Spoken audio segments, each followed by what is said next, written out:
चर्चा करेंगे। एक्चुअली मैं विज्ञान थ्योरी के ऊपर चर्चा कर रहा था, लेकिन इसको थोड़ा सा डाइवर्ट करके मैं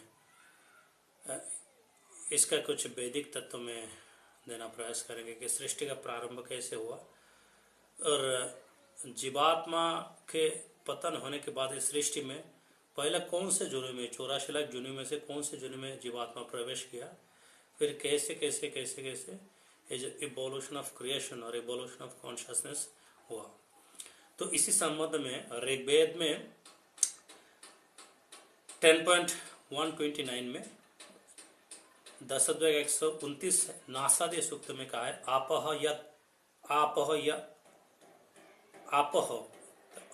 यद बृहति सृष्टि अग्रे, क्योंकि आरंभ में केवल आपह शब्द का जल तत्व से विस्तार था। तो ये सृष्टि का जो प्रारंभ हुआ, ये सृष्टि का प्रारंभ पहले जल तत्व से हुआ। तो जो मार्जिनल पोटेंसी है, एक्चुअली ब्रह्म ज्योति किसको बोलते हैं? ब्रह्म ज्योति, the grand total of all the liberated soul. Actually इस मुक्त जीवात्मा के समष्टि को कहते हैं ब्रह्म ज्योति। ये एक्चुअली भगवान के अंग कांति है।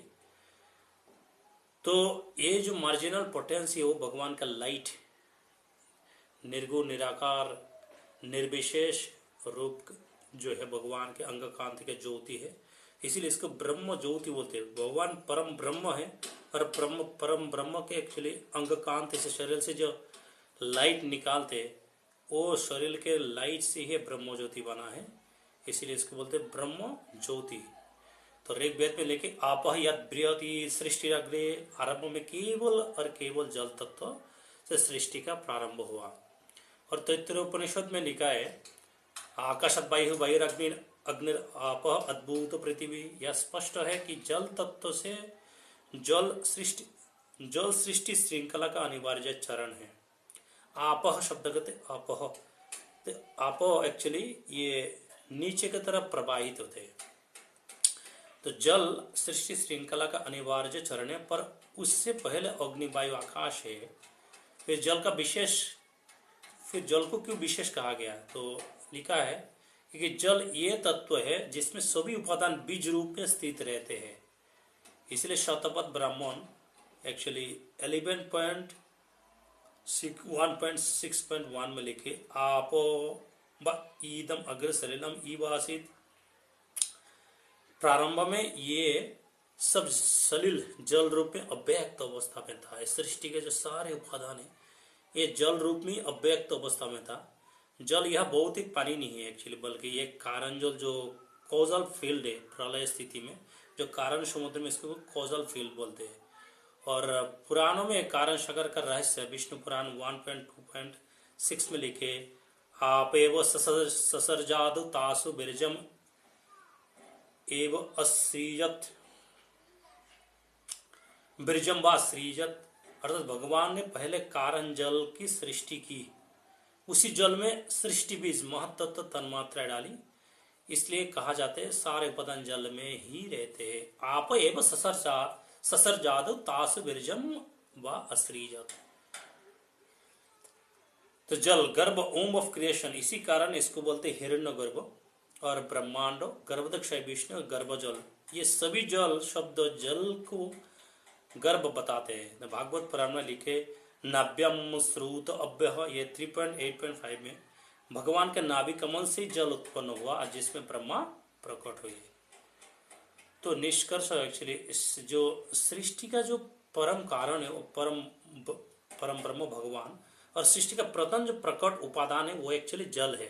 तो जल में पंच महाभूत के जो बीज है, पहला कर्म संस्कार, फिर जीव शक्ति, और सब अव्यक्त रूप में स्थित रहते। कैसे? जैसे लाइट, तो lights through the rays of brahma jyoti, जब सारे जीवात्मा कारण समुद्र में पतित होते, कारण समुद्र में पतन होते, तो पहले एक शरीर बांधते, इसको बोलते कारण शरीर, द कॉजल बॉडी। ये पंच महाभूत के बीज, ये कर्म संस्कार, जीव शक्ति, सब अव्यक्त रूप में स्थित रहते हैं। इसलिए लिखा है सृष्टि के प्रत्यक्ष उत्पत्ति जल तत्व से कही जाती है, क्योंकि सभी सृष्टि उपादान कारण जल में बीज रूप में स्थित रहते हैं। जल में एक्चुअली बीज रूप में स्थित रहते हैं।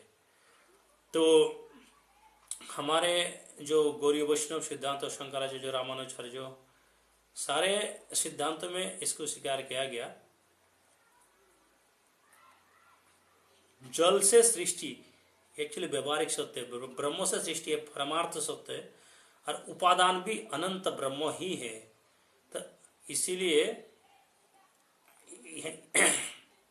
यहाँ लिखा कि तैत्तरीय उपनिषद में 2.1 में अग्नेराप अद्भुह पृथ्वी कि शंकर भाष्य में लिखा है जल उपादान कारण है पर स्वयं परमार्थ सत्य नहीं, सृष्टि अध्यास सुपर इम्पोजिशन के कारण प्रतीत होता है।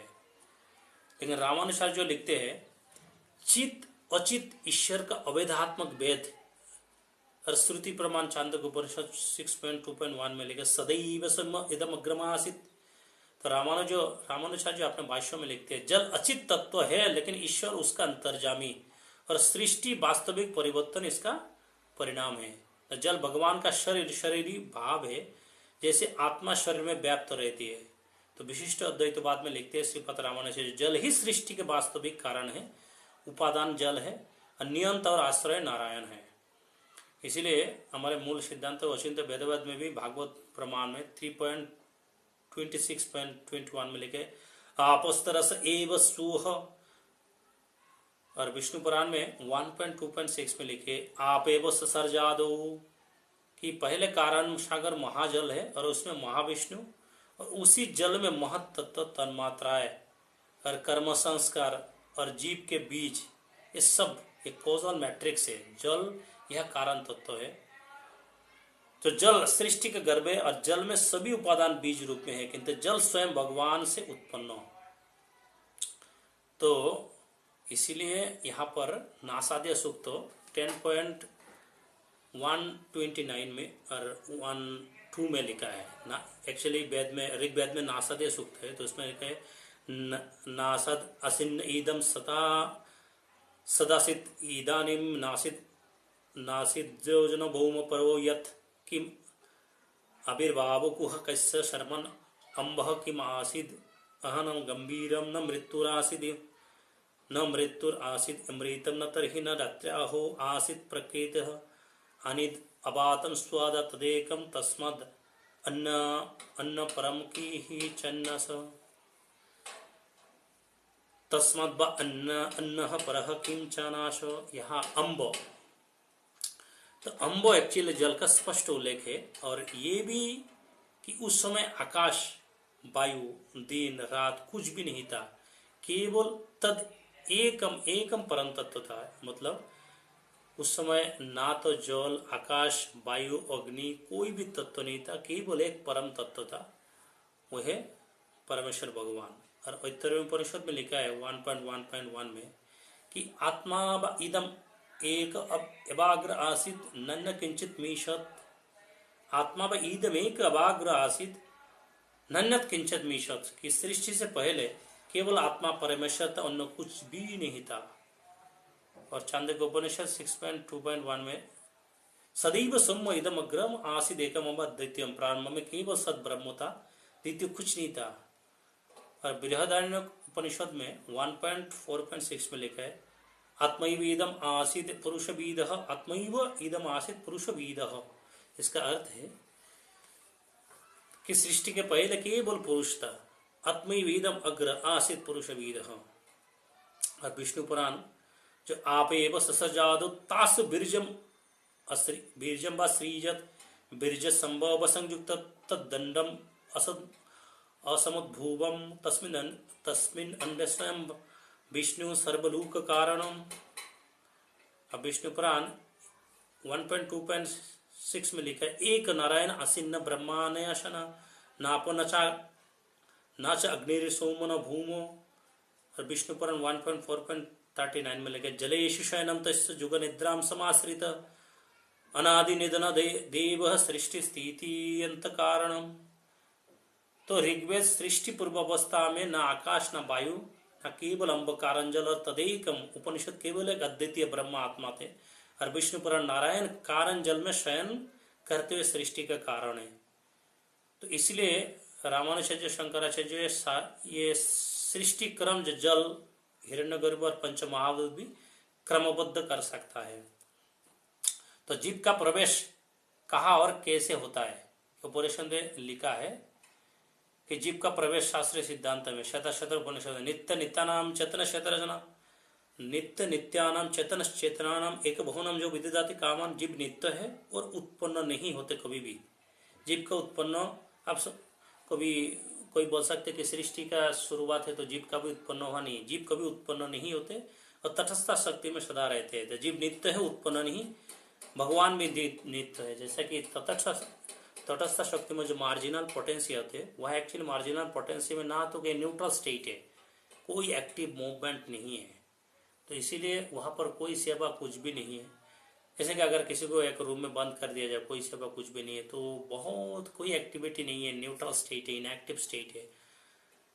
तो आध्यात्मिक जगत में सब कुछ, वहाँ कोई रजो तमोगुण सत्य गुण भी नहीं, विशुद्ध सत्य, तो वहाँ कोई काम, क्रोध, लोभ, मोह, मद, मात्सर्य, हिंसा, देश, ये कुछ भी रहने का कोई प्रश्न ही नहीं होता। लेकिन जो कॉजल प्लेन है, न्यूट्रल स्टेट, जो मार्जिनल पोटेंसी, जो ब्रह्म ज्योति में, वहाँ पर जीव तटस्थ शक्ति में रहते हैं। तो जीव वहाँ नित्य है लेकिन उत्पन्न नहीं होते। भगवान भी नित्य है, भेद भगवान नियंता, जीव अनुचेतन है। तो जीव सृष्टि से पहले भी विद्यमान है, इसीलिए कठोपनिषद में लिखते हैं 1.2.18 में, न जाते में विवस्थित न है कतश्चिन भुवो कश्चिन, जीव ना पैदा होता है ना मरता है, इसलिए जीव सृष्टि में बनाया गया। ये बात वेदांत सम्मत नहीं है। फिर जीव सृष्टि में आता कैसा है, तो विष्णु पुराण में लिखते 6.7.61 में, जता सन्निधि मात्रेण गंध पुष्पादि निर्गत तथैव पुरुष से यह सन्निधि गुणज स्मृत। जीव भगवान के सन्निधि में सान्निध्य में था, लेकिन स्वतंत्र इच्छा से गुण संपर्क में आया। जब हम अलग से, जैसे कोई पिता से कोई पुत्र अलग से भोग करना चाहते हो, पिता वाला जगह जा go and make your own home separately, तो अलग से हम एक हमारे व्यवस्था करना चाहते हैं, हम अलग से भोग करना चाहते हैं। तो इसलिए लिखा जता सन्निधि मात्र गंध पुष्पादि निर्गतम तथैव पुरुष से यह सन्निधि गुणजा स्मृत।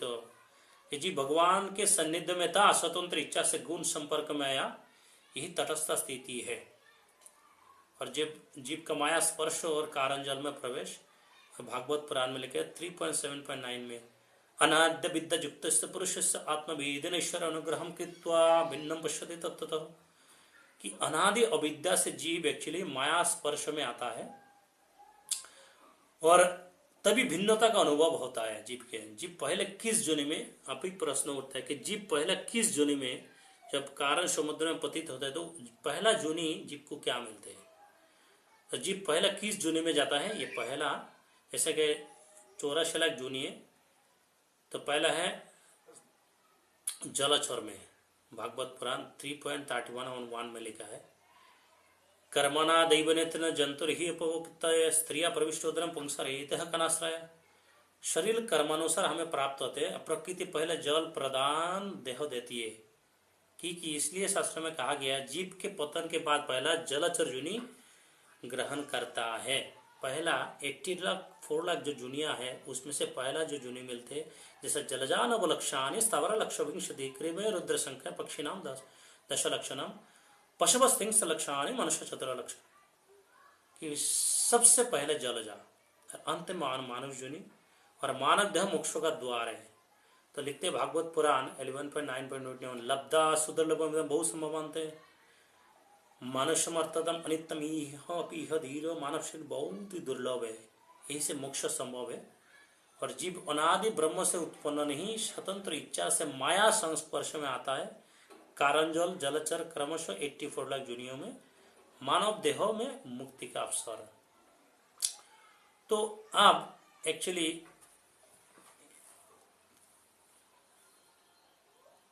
मनुस्मृति में बहुत सुंदर श्लोक है कि जब जीव ये संपूर्ण सृष्टि में लिखे आसीदिदम तमभूतम अज्ञान प्रशस्त लक्षणम अप्रत्यक्षम अभिज्ञेयम प्रशस्तम इव सर्वतः, कि पहला क्या है, तमभूतम, सब कुछ अंधकार में था, संपूर्ण सृष्टि, अप्रज्ञातम, ना ज्ञान ना चेतना के अभिव्यक्ति था, अलक्षणम, नाम रूप का अभाव, कोई नाम रूप कुछ भी नहीं था। तो सृष्टि पूर्वावस्था में अज्ञान प्रसुप्त अंधकारमय थी और सभी उपादान अव्यक्त समस्त में लीन थे। और पर ब्रह्म से प्रकाश लाइट प्रकट हुआ और तटस्थ शक्ति मध्य शक्ति से गति मूवमेंट आरंभ हुआ। Light fell on causal ocean. ये वही अवस्था है जिसे आप अज्ञान प्रसुप्त कजल प्लेन कह रहा है। तो जो हम कॉजल प्लेन बोलते, तो मनुस्मृति में लाइट फ्रॉम कॉजल प्लेन लिखे ततः स्वयंभूर भगवान अव्यक्त व्यक्ति आगत महाभूतादि भूत्यज प्रादर आसितमोपि च। यहाँ लिखे शंभु भगवान परमेश्वर अव्यक्त व्यक्तित्व कजल मैनिफेस्ट प्रादुरासित प्रकट होते तमोपि च अज्ञान भेद हुआ। यह कॉजल प्लेन से प्रकाश का संकेत है। और मनुस्मृति 1.7 में लिखा है सत संकल्प मात्रेण तमः प्रकाशयन विभु अंडम आवर्तमास महाभूत संभूति। ये तत्व प्रकाश उत्पन्न किया और संकल्प मात्र ने केवल इच्छा से अंडम ब्रह्मांड बीच महाभूत समन्वित पंच महाभूत की संभावना, यही वो लाइट के मूवमेंट स्टार्टेड। शन जो इम्पल्स होते मूवमेंट एंड डिफरेंशिएशन शुरू होते, ये कॉजल प्लेस है। लाइट केम ऑन कॉजल शन और लाइट और वाटर से इस साउंड के उत्पन्न हो जाओ ओम के वाइब्रेशन होते हैं। तो ये वही लाइट। तो मनुस्मृति 1.8 में लिखा है मूवमेंट एंड डिफरेंशिएशन संपूर्ण मानव वित्तीय संपूर्ण सृष्टि तत्व के लिए मनुस्मृति में स्पष्ट रूप से लिखा है। मूवमेंट एंड डिफरेंशिएशन का तब शुरू होते हैं 1.8 में तस्मिन् अंडस्वयं ब्रह्मा सर्वलोक पितामह विवेश प्रतिम तेज सृष्टियर्थम स महाद्युति। तेज मीन्स डायनामिक लाइट एनर्जी। विवेश प्रवेश मूवमेंट तटस्थ शक्ति मार्जिनल पोटेंसी का संकेत है। तो मनुस्मृति में प्रत्येक शब्द तटस्थ नहीं कहते एक्चुअली, लेकिन अव्यक्त और व्यक्त और तमस तेजस गति यही तटस्थ क्षेत्र है जहाँ ना शुद्ध चीत है और ना स्थूल जड़ है। ये सीमावर्ती मार्जिनल क्षेत्र है। यही सिद्धांत बाद में स्पष्ट होता है भागवत में 3.26.10 में। जदहंकार संयुगत सत्ता आदि गुण वर्तमान। तो अज्ञान प्रसुप्त की सृष्टि के सारे उपादान अंधकार में थे, तो कॉजल प्लेन से लाइट आई और मार्जिनल पोटेंस से मूवमेंट शुरू हुआ। ये शब्द मनुस्मृति में 1.5.8 से सिद्ध हुआ। तो सृष्टि के पूर्व सब कुछ अज्ञान प्रसुप्त तमस में था और उपादान अव्यक्त कॉजल स्टेट में। भगवान से प्रकाश तेजस लाइट उसी क्षण गति जैसे लाइट के मूवमेंट स्टार्ट, वही क्षेत्र है तटस्थ शक्ति। तो मॉडर्न फिजिक्स में भी इसको डार्क स्टेट एनर्जी मोशन से तुलनात्मक व्याख्या किया जाता है। ब्रह्मज्योति कॉजल लाइट है। तो सृष्टि के जो पूर्व अवस्था में था ये अज्ञान प्रसुप्त अव्यक्त था। ये मनुस्मृति 1.5 में लिखे असित ईदम तमभूत प्रज्ञान अलक्षणम अप्रत्यक्षम अभिज्ञेम प्रसुप्तम ईव सर्वतः। सब कुछ अज्ञान अंधकार में था, सब कुछ कंप्लीट डार्कनेस। और नासादे सूक्त ऋग्वेद में लिखा है तम आसित तमसा गुह्यम अग्रे अप्रकेतम सलिलम सर्वमा इदम। तो तीनों में एक्चुअली भागवत में 3.26.10 में लिखे न चित अचित असंभवान प्रलयापि संसीता। तीनों में एक ही सिद्धांत है एक्चुअली। सब कुछ तमस अव्यक्त सुप्त, ना नाम ना रूप ना गति। उसमें ना नाम था किसी वस्तु का, कोई भी चीज का, मनुष्य कोई भी प्राणी का चाहे देवता हो, ना रूप था ना गति। ये है ये कॉजल प्लेन अव्यक्त प्रकृति है।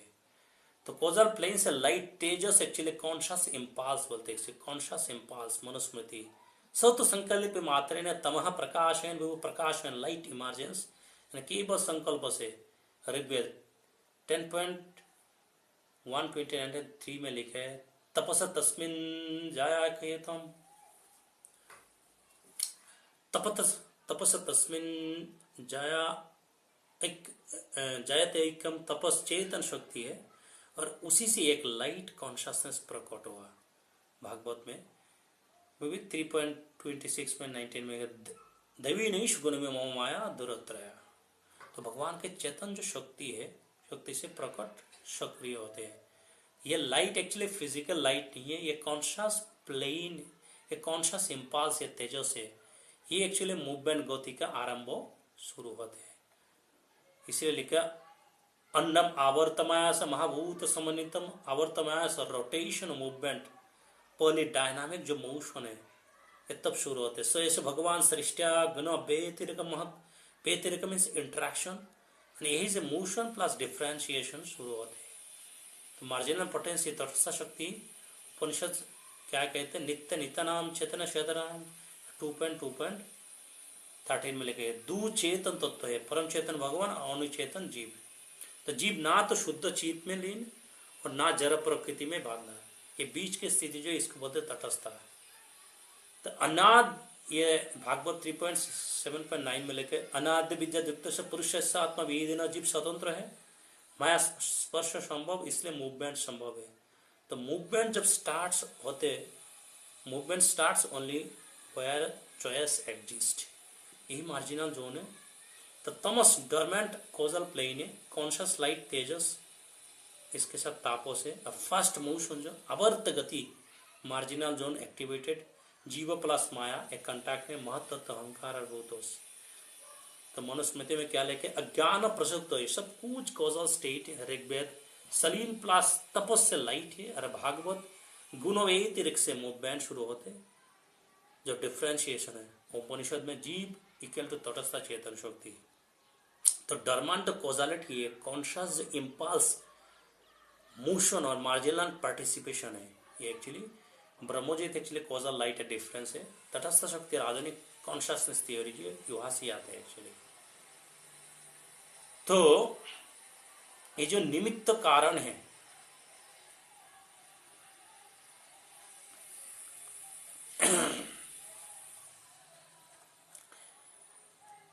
ये सृष्टि में दो कारण होते हैं, एक निमित्त कारण और एक उपादान कारण।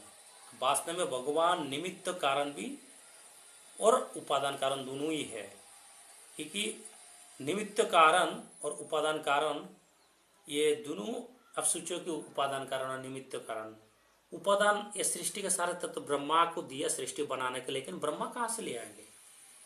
ब्रह्मा केवल एक माध्यमी। अब सोचो कोई हस्बैंड मार्केट से सब्जी वगैरह सब कुछ खरीद के ले आते और कई पत्नी बनाते सब कुछ, लेकिन इसका मतलब ये नहीं कि पत्नी सबका मालिक बन गया।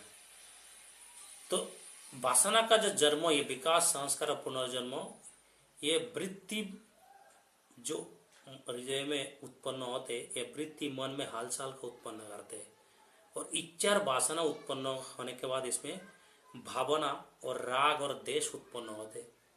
और भावना एक्चुअली, भावना और राग देश से एक्चुअली कर्म का जो वास्तविक क्रिया उसमें शुरुआत होती है, और उसमें से संस्कार और मन पर हमारे चाप एक इम्प्रिंट इनग्रेन हो जाते हैं।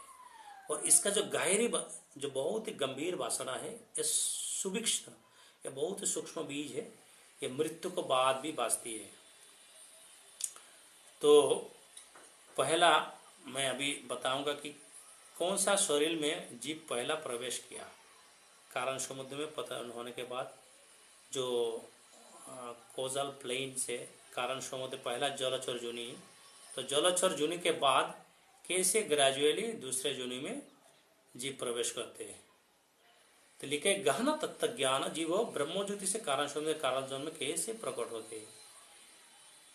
तो पहला फल, ये विरक्ति डिस्कनेक्शन है, इसलिए भौतिक आकर्षण की ओर झुकाव है जो हमारे भौतिक, क्योंकि मार्जिनल पोटेंसी अब तट में है तो आप इस तरफ भी जा सकते उस तरफ भी जा सकते हैं। तो जीव अपने सेवा भाव को नष्ट कर दिया, इसलिए ब्रह्मभूत प्रश्न आत्मा न सूचोति न कांक्षते सम सर्वेषु भूतेषु मद भक्ति लभते पराम। ये सारे गुण इवन मायावादी, निर्विशेषवादी, ब्रह्मवादी सबके अंदर है, लेकिन ब्रह्मभूत सेवा भाव जो है वो जीव के अंदर जब नष्ट हो चुके तो वो केवल एक न्यूट्रल स्टेट में, इनएक्टिव न्यूट्रल स्टेट में रहते, वहां जहां कोई एक्टिविटी नहीं रहते। तो ऊपर से गिर चुके, ऊपर से इन द सेंस ऊपर तो नहीं चाहे, वो न्यूट्रल स्टेट से तो नीचे के तरफ एक झुकाव रहते, भौतिक आकर्षण की ओर झुकाव आ जाते हैं। तो जब जीव भौतिक आकर्षण के प्रति अनिच्छ जो भूख के वासना को उत्पन्न जीव के भीतर होते, तो पैसिव स्टेट जो है एक्चुअली, तो ये ब्रह्मज्योति की पैसिव अवस्था है एक्चुअली। भगवान के प्रति अनिच्छा दिखाते हैं और स्वयं को स्वामित्व चाहता है और स्वतंत्र भोग चाहता है, तो ये ब्रह्मोज्योति की जो पैसिव अवस्था है वो एक्टिव कर्म व्यवस्था जाने के लिए उपयुक्त बन जाता है। इसी को वेदांत में कहा जाए जीव कारण शब्द में प्रवेश कैसे करते हैं और जहाँ उसका संस्कार भी सक्रिय होते हैं। तो महाविष्णु की दृष्टि और जीव का प्रवेश तो द रेज ऑफ ब्रह्मज्योति living entities fall into the causal. तो पहला ये जीव चेतनावस्था में बदलता है, ये एक्चुअली ये सूक्ष्म रूप में अर्थ देता है। जीव चेतनावस्था बदलता है, ब्रह्मज्योति के निष्क्रिय अवस्था से महाविष्णु का जो क्षेत्र कारण महासागर में प्रवेश करता है। एक्चुअली चेतना का अवस्था, the state of consciousness is being changed. तो जहाँ जीव सूक्ष्म देह के बीच वासनाएं प्लस कर्मों और लिंग शरीर पहला जो कारण शरीर बांधता है। अहंकार लिंग शरीर क्या है, सूक्ष्म शरीर में पहला वासनाएं प्लस कर्म रहते हैं और लिंग शरीर में अहंकार प्लस मन प्लस बुद्धि। और हमारे छिपी इच्छा वासना बीज जो है इसको भौतिक ब्रह्मांड की रचना होते है को धारण करता है और इसी से भौतिक ब्रह्मांड की रचना होती है और जीव को उसके पिछले कर्म के वासना के अनुसार उचित ब्रह्मांड शरीर दिया जाता है। तो जीव स्थानीय रूप से कहीं गिरता नहीं, ऐसे गिरना के अर्थ ये नहीं है कि एक्चुअली चेतना के परिवर्तन है। तो ब्रह्मज्योति तो कोई भौतिक स्थान नहीं है, ये कारण जल भी कोई भौतिक जल नहीं है, ये सब चैतन्य अवस्था के स्तर नाम है। तो जीव हमेशा भगवान के अंश रहते हैं, स्वतंत्र इच्छा से ईश्वर जो भगवान के ईश्वर विमुख होने पर चेतना पतन होता है, ये पतन ब्रह्मज्योति से गिरना कहा जाता है। और महाविष्णु का क्षेत्र जीव का भौतिक जतर्थ यात्रा की शुरुआत है और कारण जल में जीव का जो कर्म बीज सक्रिय होता है और वहीं से उसकी 84 मिलियन जीवन यात्रा शुरू होती है जो 84 लाख जूनी है। तो अभी 84 लाख जूनी में यात्रा कैसे शुरू होते हैं, इसके शुरुआत कैसे होती है, कारण जब जीव भगवान से विमुख होता है तो ईश्वर विमुखता से भोग इच्छा की प्रवणता बढ़ते हैं। मैं भी भगवान जैसे स्वतंत्र बनूं, ये सूक्ष्म वासना जीव के भीतर प्रबल हो जाते हैं, अहंकार उठता है। तो जीव का चैतन्य स्तर बदलता है, जब अहंकार को उत्पन्न होते हैं तो जीव के चैतन्य स्तर बदल जाता है। शुद्ध ब्रह्म से ब्रह्मज्योति की निष्क्रिय स्थिति से जीव महाविष्णु के क्षेत्र कारण सुंदर कारण जल में प्रवेश करता है। ये गिरना नहीं, चेतना का परिवर्तन। एक्चुअली हम इसको गिरना बोलते हैं, वास्तव में ये गिरना नहीं है, ये चेतना के परिवर्तन, the state of consciousness being changed. कारण समुद्र में बीज का जो सीड बढ़ते तो महाविष्णु जीवों को देखते हैं और निमित्त शक्ति और प्रकृति उपादान शक्ति सक्रिय होते हैं जो महाविष्णु देखते हैं। यह जीव को मिलता है लिंग शरीर, सूक्ष्म देह, मन, बुद्धि और अहंकार, इसको लिंग शरीर बोलते हैं। वासनाएं जो कामना बीज है, ये पिछले अनंत जन्मों की इच्छाओं के बीज भोग की प्रवृत्ति, सूक्ष्म संस्कार। और 3 कर्म बीज, कर्मिक सीड, जो सूक्ष्म रूप से संभावित सभी कर्मों के बीज, इसी बिंदु को वेदांत में कहा जाता है जीव का प्रारंभ बीज पैदा होता है। तो वह महाविष्णु जब श्वास छोड़ते हैं तो अनंत ब्रह्मांडो तब बांधते हैं और प्रत्येक श्वास में अनगिनत ब्रह्मांड निकालते हैं। ऐसे पद्म पुराण में लिखे सारे 10,000 करोड़, लेकिन अलग अलग पुराणों में ऐसे लिखा भी है अनंत कोटि ब्रह्मांड। तो अनगिनत ब्रह्मांड निकालते हैं। प्रत्येक ब्रह्मांड में गर्भदक्षय विष्णु प्रवेश करते हैं, प्रत्येक ब्रह्मांड में ब्रह्मा का जन्म होते हैं और ब्रह्मा आगे सृष्टि करते हैं और उसी समय जीव के अनेक वासना और कर्मानुसार अलग अलग ब्रह्मांडों में भेजे जाते हैं।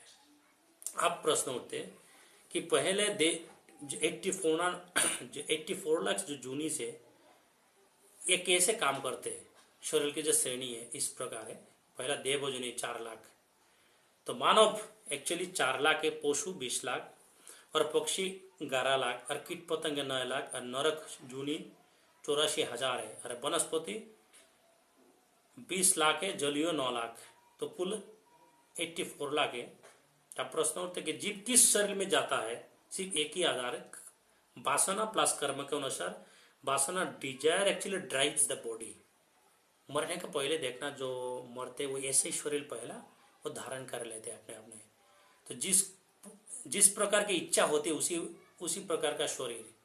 तो भूख की वासना, तो जिनके भीतर, ये ध्यान से सुनना, जिनके भीतर भूख की वासना प्रबल होते वो पशु जुनी में जाते हैं और उग्रता, जिनके भीतर उग्रता रहते वो हिंसक जुनी में जाते हैं और जिसके भीतर बहुत तामसिकता रहते ये स्थावर, जैसे वनस्पति, कीड़े, कीड़े मकोड़े बन जाते हैं। और सम्यता, जिनके भीतर देव जुनी, ये जो सम्यता है, जिनके भीतर बैलेंस है और सब कुछ में सम्यता है, ये एक्चुअली देव जुनी में जाते हैं।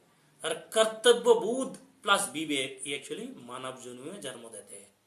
तो वासना ही शरीर को खींचती है। जैसे हमारे वासना रहती है ऐसे ही देखना शरीर, आप हमारा जो मेंटल स्टेट है, आप बहुत ही क्रोधान्वित होइए, बहुत कामासक्त होइए, बहुत कुछ भी, तो आपका शरीर का जो रूप है, रूप एक्चुअली ये बदल जाते हैं। तो action decides the exact form. कर्म ये निर्धारित करता है आप किस ग्रहों पर जन्मोगे, किस देश में, किस स्कूल में, किस समय, किस गर्भ में, किस माता पिता के पास, जीवन की परिस्थितियां कैसे होंगी, सुख दुख कितना मिलेगा। वासना शरीर का टाइप तय करते, आपका पहला जो वासना था। कर्म शरीर का लोकेशन प्लस डिटेल्स तय करते। तो यात्रा की वास्तविक शुरुआत जब वासना सक्रिय होती है, तो कारण समुद्र में जीव का एक अवस्था होती है जिसे कहते हैं कर्म अवसीद बीज, डरमांट कर्मिक सीड। जैसे ही महाविष्णु जीवों पर दृष्टि डालते हैं, ये बीज सक्रिय होते हैं। प्रकृति उसे एक सूक्ष्म शरीर देकर सृष्टि में भेजते हैं। तब प्रकृति एक सूक्ष्म शरीर देते हैं और जीव का वास्तविक यात्रा जोलियो जूनी से शुरू होते। तो पहला जो 84 लाख जूनी में जीव को जन्म मिलते, पहला जूनी मिलते हैं जोलियो जूनी, क्योंकि सृष्टि की शुरुआत जल से होती है। अपवैदम सर्वम, जल से ही सबका मूल है। तो प्रथम शरीर मिलते जीव का जोलियो प्राणी, फर्स्ट बर्थ, इसको बोलते वाटर बॉडी। शास्त्र अनुसार सबसे पहले जीव जोलियो शरीर पाता है और इसके बाद फिर क्रमशः वनस्पति मिलते हैं। और वनस्पति को एक क्रमान्वय है एग्जैक्ट। और वनस्पति के बाद इसको सरीसृप मिलते हैं और फिर मिलते इसको पक्षी जुनी, और पक्षी के बाद फिर पशु जुनी, और पशु जुनी के बाद फिर मिलते मानव जुनी। और मानव के बाद जिनकी चेतना बहुत ही बोलते नहीं है, इनके व्यवहार आचार आचरण सब कुछ देवता के तरह, फिर देवो जुनी में जाते हैं। फिर पुनः कर्मानुसार नीचे या ऊपर, ये सतत चक्र है, जैसे चक्रवात में घूमती हवा, इच्छा और कर्म के अनुसार घूमता रहता है। इसीलिए मानव शरीर 8.4 लाख मिलियन यात्रा का ट्रेनिंग एक फ्लाइट है। इसलिए मानव शरीर ये ना अत्यधिक तामसिक है, ना अत्यधिक राजसिक है, ना अत्यधिक दैविक है, ये संतुलित है। यही मोक्ष के शुरुआत का अवसर देता है। इसलिए कहा है मनुष्य जन्म दुर्लभ। तो जब जीव जहां भक्ति स्वीकारते हैं, ये यात्रा समाप्त। फिर कभी 84.84 लाख जूनी में चक्र में नहीं लौटना पड़ता। तो जीव ईश्वर विमुख होता है और फिर इसका चेतना गिरती है, चेतना का स्टेट ऑफ कॉन्शियसनेस चेंज होते हैं। फिर ब्रह्मज्योति, और ब्रह्मज्योति से कारण समुद्र, कारण समुद्र में कर्म और वासना के बीज तैयार होते हैं। और फिर महाविष्णु उसमें दृष्टि की प्रकृति सक्रिय होते हैं, जीव का लिंग शरीर मिलता है। फिर 84 लाख जूनी में चक्र में प्रवेश है। प्रथम जो शरीर मिलते हैं ये जल शरीर, फिर क्रमश विकास होते मानव शरीर, ये मोक्ष का द्वार है।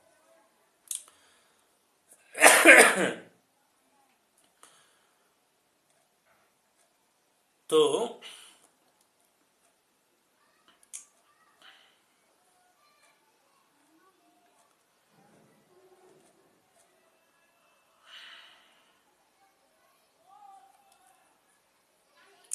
अभी जो जोलियो जूनी है, ये 9 लाख जलजान अवलक्षणी, ये मछलियां जल में तमस तत्व प्रधान जीव है।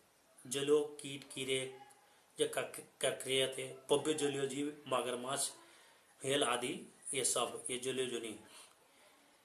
इसके बाद वनस्पति ये 20 लाख है, ये जूनी विवरण। पेड़, स्थावर रूप, लताएं, स्पर्श संवेदनाहीन, औषधिया, सूक्ष्म जीवन कर्मबद्ध अवस्था में। और फिर इसके बाद कीट पतंग जो 9 लाख है, ये जूनी विवरण। कीड़े मकोड़े तामसिक जूनी, मधुमक्खी, रजोगुण मिश्रित कीट जीवन, अल्पबुद्धि कर्मभोग।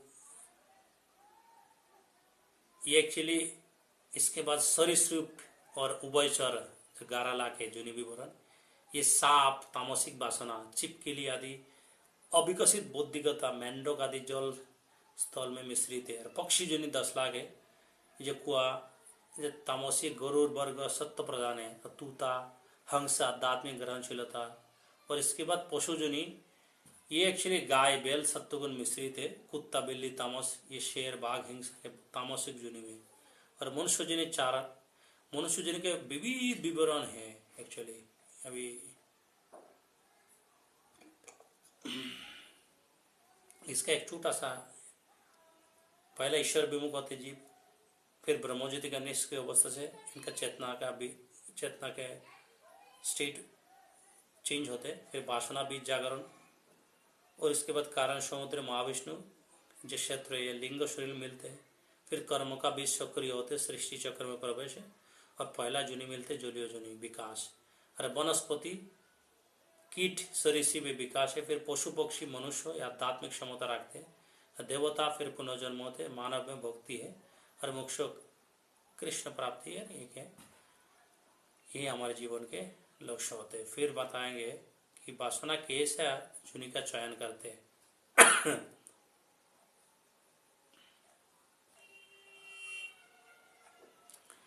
जोलियो से जो वनस्पति जुनी, जब जोलियो जुनी में पुराने कर्मों का भोग पूरा होता है और जीव की चेतना पूरा स्थिर होती है, तो भेज जाता है पेड़ पौधा में। कैसे जोलियो जुनी से आते हैं, जब जोलियो जुनी में हमारे पुराने कर्म का भोग पूरा होता है और जीव की चेतना पूरा स्थिर होती है, तो भेज जाता है पेड़ पौधा में। गेहूं दान वृक्ष अधिक स्थिर चेतना, यह जीव तामसिकता में स्थिर रहता है। ये न्यूनतम कर्म करता है, लेकिन धीरे धीरे चेतना में ऊपर उठने की क्षमता आती है। ये बहुत ध्यान से सुनना। फिर से, जब जोलियो जुने में पुराने कर्मों का भोग पूरा होता है और जीव की चेतना थोड़ा स्थिर होती है, तब ये जाता है पेड़ पौधा में। और गेहूं दान वृक्ष अधिक स्थिर चेतना के जो जीव होते, यह जीव तामसिकता में स्थिर रहता है और न्यूनतम कर्म करता है, लेकिन धीरे धीरे ये चेतना में ऊपर उठने की क्षमता आती है। ये धीरे धीरे जोलियो जुनी से जब जीव के